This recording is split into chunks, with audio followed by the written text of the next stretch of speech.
Good afternoon, and thank you for staying with us. When you talk about diversity and inclusion, the conversations tend to focus on gender and race. But increasingly, you have to go beyond that. You have to include disability. People with disabilities find themselves facing a lot of challenges, a lot of obstacles, and they run the risk of being disadvantaged every day globally. Now, before we start the conversation, and I'm really excited to have our panelists today, I just want to do two poll questions back to back just to get a sense of how much we know about disabilities. If we can flash the first poll question, please. How many disabled people are there in the world? 1 in 700, 1 in 70, or 1 in 7? If we could have some sense of where we are right now. Okay, 1 in 70, some say 1 in 7, the least is 1 in 700. You're not bad. And question number 2, at what age do most people acquire the disability? At birth, youth, 15 to 24, working ages 18 to 64. I would think. What's the sense there? If we have your answers, at birth. Okay, this is where you go wrong. If we take a look at the global population, we have about 7.7 billion. 1 in 7 are disabled. So when it comes to the disabled people in the world, we have more than 1 billion people. And most of the disabled acquire the disability in their career, that is aged between 18 and 64. Essentially, what that means is that all of us here are at risk of developing some sort of disability in our career.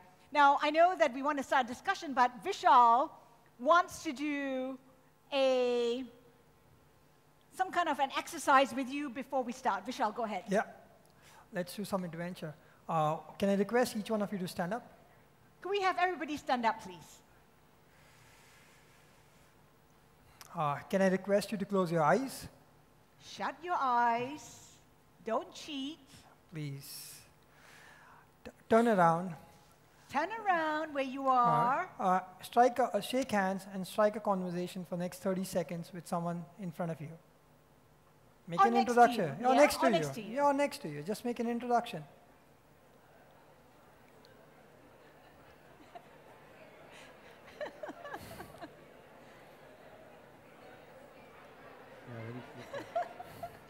Keep your eyes shut. Don't cheat.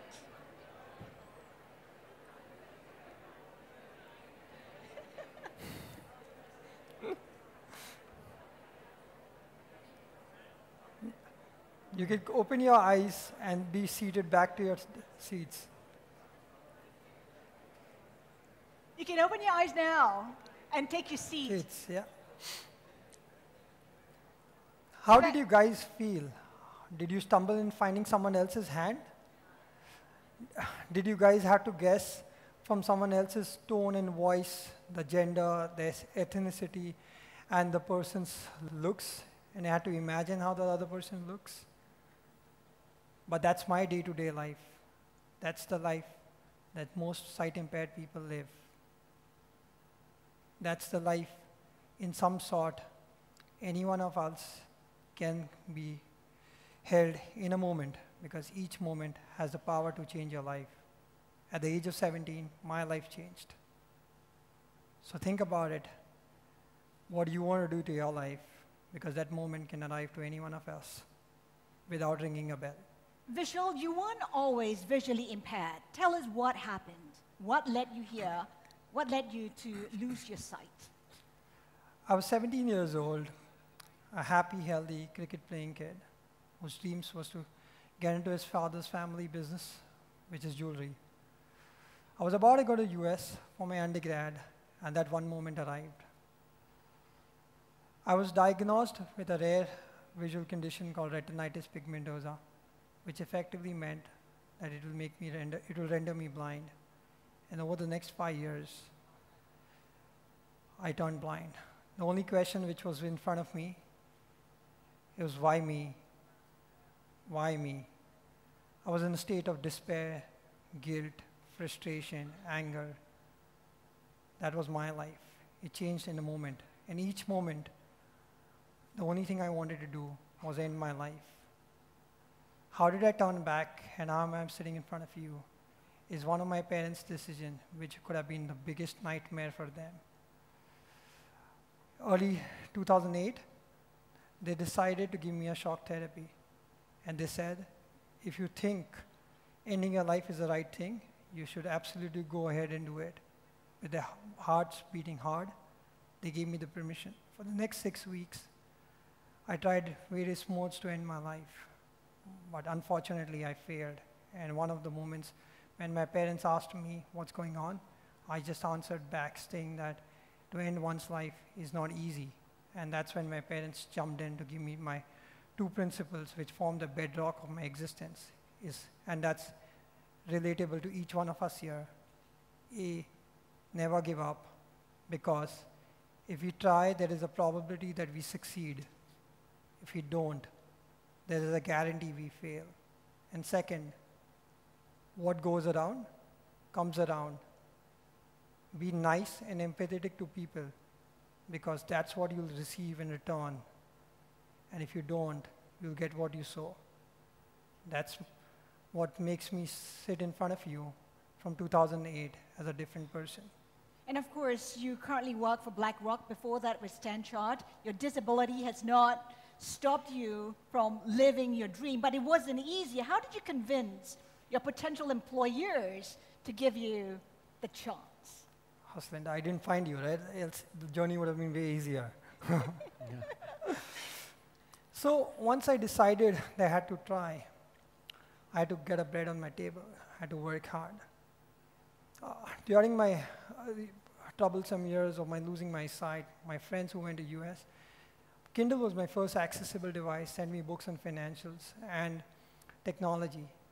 That got me interested in financials. I read books like One Upon Wall Street, Common Stock, Uncommon Profits, Intelligent Investors.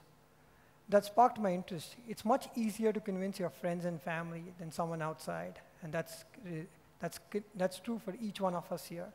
That got me started with a small long-short equity fund in 2008, did it well for 3 years.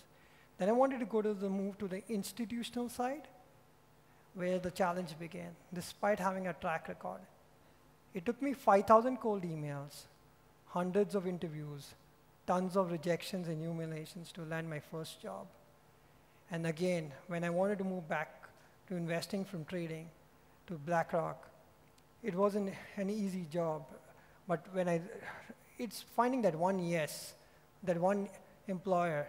When I reached BlackRock, in my 15 rounds of interviews, in none of the rounds they asked me about my disability, because they focused on my ability. And that's what, they took a chance on me. And that's what we all are a product of. Each one in this room is an outcome of someone taking a chance on you. Why can't we open our mind and take a chance on someone else? And on your part, that shows grit. Nirja, I want to bring you into the conversation. Mm-hmm. You started Empower to highlight the issues to do with mental illness. And in India, that is a huge problem. 1 in 5 suffer from mental illness. How difficult has it been to bring this issue to light? So honestly, initially it was very difficult, and it still remains to be difficult, because I think what we're trying to create is a cultural shift, a paradigm shift in mindsets. So of course now the conversations have started opening up, people are more aware, people are talking about it. I'm here, so Bloomberg has sort of got it on the main stage. So it is, at least I can say that 3 years back, where there was just no conversation around it, people were not even aware about it, to the point where we've come now is where we're at least talking about it. So we have moved a little ahead. There's a lot that needs to be done. There are so many issues related with mental health, the stigma, the awareness, the treatment gap. There's a lot that needs to be done, but at least we've made a start. Let's talk about the stigma. People don't realize that those who suffer from mental illness include those who are very successful people, entrepreneurs who show grit and courage, suffer from mental illness as well. Absolutely, absolutely. So it's a myth actually that high achievers cannot or do not suffer from any kind of depressive disorder or anxiety issues. I think they go pretty much hand in hand. even high achievers who are very successful can also be grappling with depression or can be grappling with anxiety issues. And that is something for all of us to understand, that mental illness does not discriminate gender, age, socioeconomic background, nothing. It can just happen to anybody. It can happen to you. It can happen to me. So it's pretty much out there. And that is something that we all, I think, initially when you feel you're having a mental illness or you're not feeling too well, the first thing that strikes you, no, it can't happen to me. But that's the biggest lie that you can tell yourself, because yes, it can happen to you. So if you are feeling that there are certain symptoms, or you don't feel very well, or you've had prolonged periods of a low mood or anxiety, which actually comes in the way of your daily functioning, then that's a red flag for you, and that is something that you must take cognizance of. And Dhruv, we saw from the clip earlier on, you're an investment banker who ditched the job, congratulations, and started Mirakle Couriers. I mean, what was the inspiration? What inspired you to do that? Well, for us, the idea was to radically give employment a spin and challenge the status quo. And logistics is a sector which generally is not really looked at very inclusive and people with disabilities. It's considered a hard sector like engineering, construction, transport. You still have sectors like hospitality and IT, which are considered soft sectors. So I thought, why can't we just hire people with disabilities in a sector which looks very tough and try to radically change it. So that was the idea that we started with, and also the great opportunity way back in 2010, 2011, where e-commerce was just starting in India. So a combination of factors led me to start Mirakle. That's where it came from. The question is, how do you scale it? You've been successful, but in a very controlled environment and in a very small space. How do you integrate the hearing impaired into the wider circle? Yeah. So we've already started doing that. Number of deaf people and hearing impaired / deaf people have come down. We have more of an inclusive workforce. We've also started 2 delivery hubs in Pune that only has women with disabilities. That's something, a new model we are tinkering with. They have a physical disability, they are not deaf. So with time and with opportunities, and we're going to pick up more and more models and basically put people with disabilities in the right patch. So we are breaking down the logistics value chain and see who can do what, basically, and play to the strengths. I fundamentally believe, and we believe as a company, that nobody has a disability. Disability is in your mind. If you play to everybody's strength, everybody's core competence, and then you strive for excellence. That's what we believe in, and we're fitting those pieces together. So in the end, I could add something to Dhruv, that we all are temporarily abled, and the worst disability is one's bad attitude. There's nothing worse than a bad attitude. Yeah.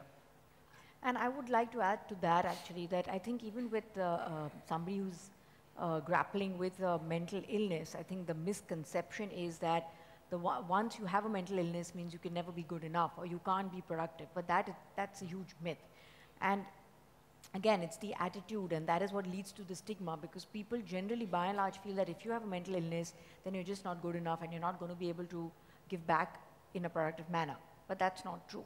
So I think if the attitude changes, I think more and more people will come out and actually seek help, because they realize that there is nothing to be ashamed of.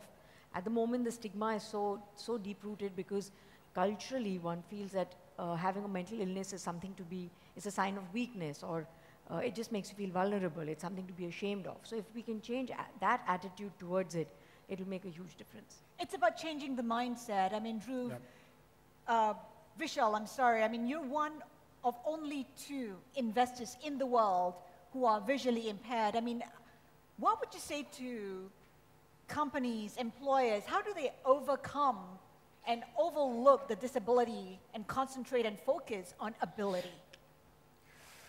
It's very simple. People need to focus on one's ability and not disability. We need to move from the feeling of entitlement towards empowerment, and we need to move from sympathy to empathy. Because the fact of the matter remains, it's nothing to be proud of that there's only one, that I'm among one of the 2 blind investors in the world. It just shows that how big the barriers are. It's our responsibility here to have an open-minded attitude, to say that we are a byproduct of giving people the chances. Like BlackRock gave me a chance, Standard Chartered gave me a chance, someone else gave you a chance. Someone gave you a chance for doing something what you are doing today. We need to ensure that we're giving people equal opportunities. Based on merit, the outcome could be equal or could not be equal. But at least we need to start giving people equal opportunities, a presence in the room, based on their merit and their abilities. But Dhruv, the barriers are huge. Yep. And you've seen it firsthand. You're still seeing it. We see it every day. We're getting contracts from companies, making them understand that people with disabilities, deaf people, a physical disability can deliver products on time, can meet your SLAs. Your products are not going to get lost. They're not going to get stolen. The biases, the perception are so deep-rooted, it's unbelievable. I've had chats with senior managers of companies who actually started giving us letters and documents which are not important and not urgent as such because of fear that we will lose them. Where you have an urgent check or a demand draft or a letter for the CEO going to a DHL or a FedEx because they will take care of it. But that's a bias, right? It's a perception that people with disability are careless, they're useless. That we need to overcome. And it is not a serious job for them.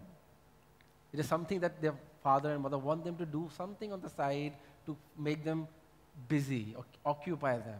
You can't have a career. So there's all sorts of biases just are ingrained in us. So we are constantly fighting those. And I also feel that really who defines what is normal? Because like your stats said that 1 out of 7 has a physical disability. Mental health stats say that 1 out of 5, that's in India, Yep. has a mental illness. So really then our population of so-called normal is really shrinking. And then what is normal? I mean, how do you define normal?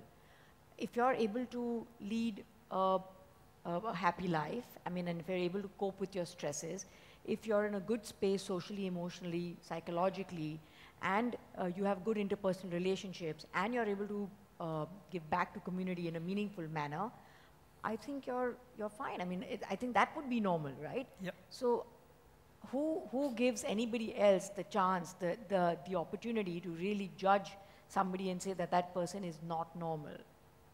We talked about how the biases are so deep-seated, yet all three of you have expressed optimism that things will change in the near future. What would it take? What keeps you upbeat, Vishal, that things will change for those with disabilities? Bloomberg inviting us for Equality Summit and having a conversation. That's all. Action speaks louder than words. Look at this way, right? Technology today has empowered people like me who don't know Braille to work in a fiercely competitive industry like financial services and manage money. Technology has empowered me to live life independently, travel the world, and have conversations like this. 10 years back, it took me 5,000 emails to get my first job. 2 years back, it took me a few hundred emails to reach the right person. And hopefully, these hundreds of people sitting in this audience are our change makers. Even if 5% of you decide to make someone's life changing in the next 10 years and not focusing on numbers and just focusing on impact, I'm pretty confident that in the next 10, 20 years, this is going to be reality because 20 years back, maternity leave was a big thing, but today it's a normal. Who knows? 20 years down the track, people will be focusing on one's ability and not putting people on either on an emotional pity pedestal or like a daredevil pedestal and treat people normally. And maybe the normal definition will really be normal. And Nirja, when you take a look at suicide numbers, they're rising.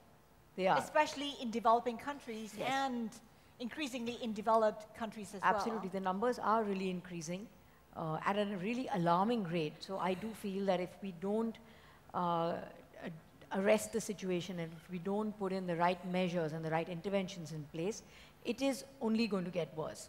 But having said that, I also believe that I think I do hope that we are more positive about it because I do feel that, I mean, take this, like when we started Empower 3 years ago and we had a press conference, we had all of 2 press people coming, all of 2 journos, because they were just not willing to even talk about a subject like mental health. I mean, it was mental health equal to rejection at the first go.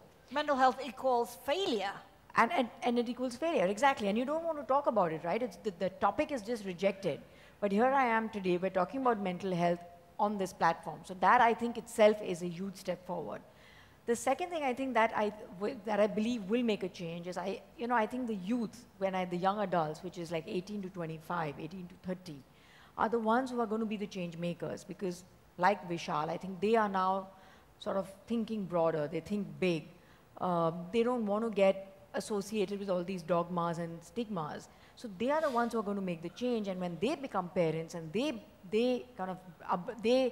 rear their children and they kind of infuse new thoughts into them, that's the generation that's going to see the change. So I do believe that, yes, if we do continue the way we are, the way we have started, I think we will definitely see a change in the next decade or two for certain. Dhruv? I think, as Vishal said, technology for sure. You'll be surprised, our entire office is obsessed with WhatsApp. Deaf people love WhatsApp. We do 3G chatting on video calls, and we sign and we get work done. 20 years back, 10 years back, who would have thought that? So when, just in case if a deaf person has a difficulty while delivering a package, he just calls the operation manager on WhatsApp. You don't need to speak, you can sign. Everybody knows sign language in our office, so technology is the way to go. And just to add, as Ms. Birla said, is the narrative is changing. You have sessions like this, Bloomberg, you see younger people getting more sensitive about things, talking about inclusiveness, diversity. It's coming in the narrative. So that will lead to, will have a snowball effect eventually with time. If there's one, actually, there's only 49 seconds left to our conversation. If there's one step that needs to be taken by those present here today, if we can just go down the line, Dhruv, what should we do to embrace disability more? Everybody here should go to the HR company, to the HR managers and insist to hire starting 5 people with disabilities in any department. Just start with 5. I'd say the HR department needs to have more and more awareness sessions on mental health. And that's really in the hands of the HR to do that. Just start with simple awareness sessions on mental health and take it from there. That'll be a big change. Vishal? Firms just need to have an open mind and focus on one's ability and not disability. Ladies and gentlemen, it always starts with a conversation, but a lot more needs to be done. Thank you very much for joining us. Thank you so much. Thank you so much.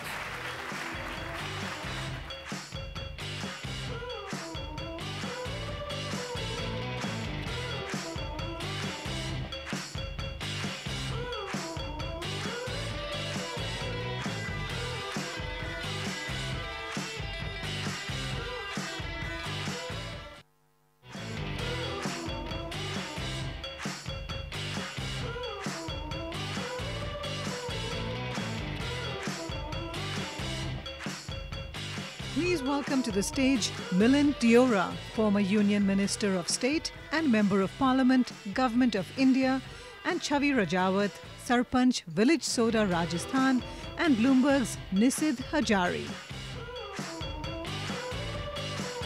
Pardon me, come again? I'll show you.